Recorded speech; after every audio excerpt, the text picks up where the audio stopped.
একা থাকা মানেই সবকিছু শেষ হয়ে যাওয়া নয়, বরং একা থাকলেই সবচেয়ে বেশি স্বনির্ভর হওয়া যায়। দেখুন, প্রকৃতি কখনো কাউকে নিরাশ করে না। প্রকৃতি এই একা থাকা গাছেও বসন্তের ছোঁয়া লাগিয়েছে। বরঞ্চ অন্যান্য গাছে যতটুকু আমের মুকুল এসেছে, এই গাছে তার চেয়ে অনেক বেশি সুসজ্জিত ভাবে আমের মুকুল এসেছে। মানুষ মূলত একাই, গাছটিও একা। দেখুন, একা আছেন বলে আপনি খুব হতাশ কিংবা ভেঙে পড়েন না, কারণ ওয়ান ইজ অলওয়েজ পাওয়ারফুল। যখন কেউ একা থাকে তখন সবচেয়ে বেশি শক্তিশালী হয়ে ওঠে। দেখুন তো, এই গাছটির দিকে তাকান। প্রকৃতির খেয়ালের মধ্যে এই গাছটি প্রাধান্য পেয়েছে, কারণ ও একা টিকে আছে বিশাল মাঠের মাঝে। একা থাকলেই আপনি খুব হালকা, খুব ঠুনকো, খুব হতাশ, এমনটি একদমই নয়।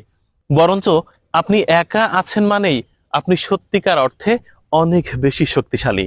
অনেক মানুষ একা থাকে, ঠিক তারা মনে করে এই পৃথিবীর সব কৃপা বঞ্চিত সে, কিন্তু একদমই নয়।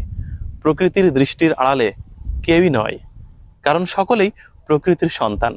দেখুন, অনেক বন, বাদার গাছ কিংবা লোকালয়, সব গাছ থেকেও এই গাছটিতে আমের মুকুল সবচেয়ে বেশি পরিমাণে এসেছে।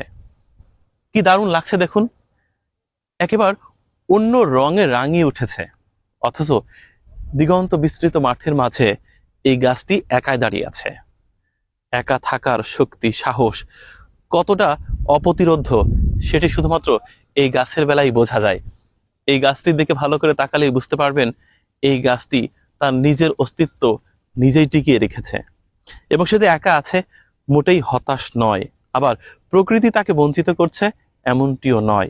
আপনি যদি একা থাকেন, আপনি কখনোই ভাববেন না যে আপনি খুব ঠুনকো, খুব হালকা, আপনাকে স্রষ্টা কিংবা প্রকৃতি দেখছে না, এমনটি হয় না।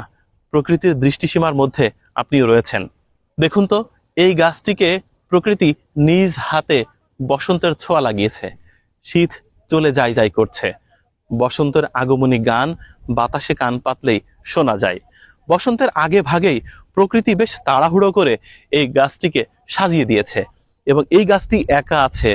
সেই একাকিত্বটাই তার ভয়ানক শক্তি।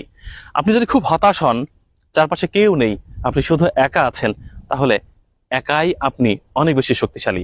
আপনি কখনোই মন খারাপ করবেন না। একা চলতে গিয়ে কখনোই ভাববেন না আমি মহান আল্লাহ কিংবা প্রকৃতির দৃষ্টিসীমার বাইরে কেউ, আমাকে সবাই ঠকাচ্ছে। মানুষ আপনাকে ঠকালেও প্রকৃতি আপনাকে কখনোই ঠকাবে না, কারণ প্রকৃতির কৃপা বঞ্চিত কেউ কখনো হয় না, প্রকৃতির অবহেলা কেউ কখনো পায় না। প্রকৃতির সব সন্তান সবসময় প্রকৃতির কাছে